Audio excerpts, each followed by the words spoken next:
ministry partners for it feels like an eternity. We were the co-founders of Campus Thirst together. More than that, we were friends. He was a spiritual father.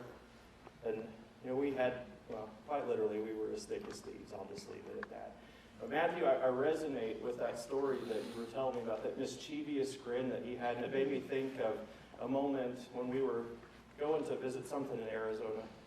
And our son, Nathan Fletcher, was there with us. And Nathan, he's got this way of getting just a little bit whiny from time to time. And he wanted some candy. And we were walking through this store, and Tim just pokes me a little bit. He gets that big cheesy grin on his face. He says, "Hey, what do you think about this?" And he holds up this pack of candy, these little mints, but they were pepper. I think it might have been like a Carolina Reaper pepper flavored candy. He said, "What do you think about this?" I said, "Well, are you ready to listen to him whine some more, just in a different kind of way?" The rest was history. We were in Horseshoe Bend, seeing that beautiful sight. And I think just about everybody from one corner of Arizona to the other corner of Arizona could hear my son was not a very happy camper. Tim and I spoke quite literally every single day. When I would drop these guys off at school in the morning, he would be my phone call on the way back to the office, about 9:15. Every single morning, we had a conversation. And we plotted everything in our power, whether you thought it was a secret or not, to take over the world for the sake of the Christ, the cross, and the kingdom. I had the privilege of meeting Tim at really one of the darkest moments of my life. It was when I was 16 years old, and my dad had just passed away not that much sooner. And thanks to the work of a gentleman who's sitting in this room, I won't pick on him, but he knows who he is, and the work of the Holy Spirit through his life and his listening, the Lord brought Tim and Brian and Catherine to the church that I happened to be attending at the time, Mosaic United Methodist Church in Louisville. And I didn't know it at the time, but that short little mustache man was exactly what I needed exactly at the moment, but I'm not going to lie, he scared the daylights out of me.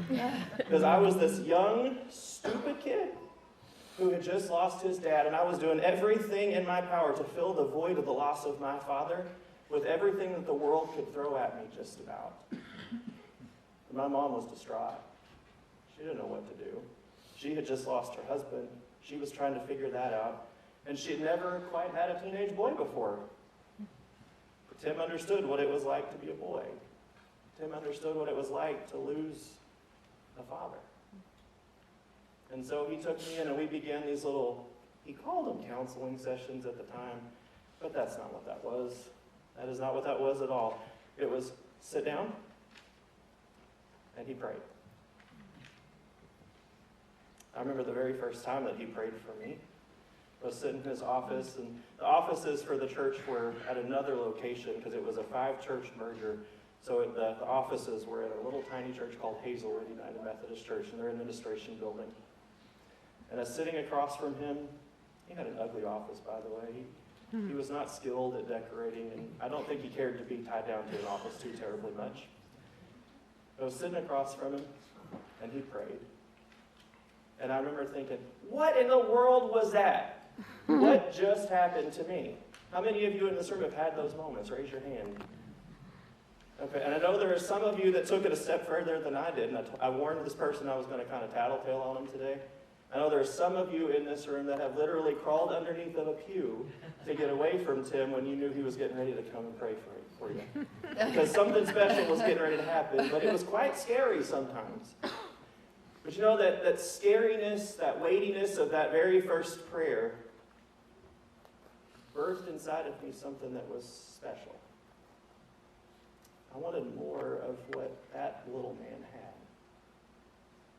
I wanted to experience God the way that he experienced God, because that was unlike anything that I ever knew. I grew up in church. I was there every time the doors were open. I was there when the doors were closed.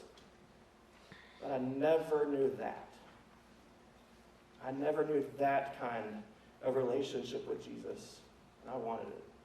I wanted it bad. So we met at least once a week, sometimes more than that, for a really long time, until I graduated high school, moved on to college. We stayed connected through college. We stayed connected through other degrees. We stayed connected through a very long time. Been connected now for 22 years. 22 years that have quite literally changed the trajectory of my life.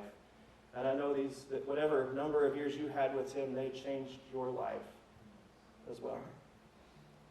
But I met Tim in a moment of deep sorrow, in a moment of deep sadness, a lot like we find ourselves in right here and right now. You know, I could go on forever with stories about the plaid pastor, the pocket prophet, the Starbucks prophet, the stash. The names could go on forever. The stories could go on forever. I could tell you about road trips, vacations, holidays, all kinds of weird things that happened when I was in his presence. But time is short this morning. And I feel like I would be doing him a great disservice if I didn't share with you really the most important thing in his life. The very thing that Tim lived every moment of his life for. I didn't tell you about Jesus. So when Tim and I founded Campus Thirst, actually it started as I Pray Ministries back in 2008, he got great delight in making PowerPoint presentations. Yeah, some of you know exactly what I'm talking about. He took great delight in those, and I'm going to show you one here in just a second. I apologize. I apologize. Keep in mind, this was the earlier 2000s, so the graphics aren't like what they look like today. But this morning I want to share with you one of his very first talks. When we would do a listening prayer weekend, he would always start the weekend by sharing the good news of Jesus Christ. You know, he figured that most of the folks that were in the room would probably have understood who Jesus was and had a relationship with him, but he never missed an opportunity. He never missed an opportunity to help you figure out that Jesus was king. In fact, if you've ever called his phone and you got his voicemail, that's the very first thing that you heard. Jesus is king. So one of the things about these PowerPoint presentations that he took great delight in was customizing them for the group that he was going to be speaking to. So I'm going to show you this morning one of the first PowerPoints, and I'm going to use his words to share the gospel with you this morning.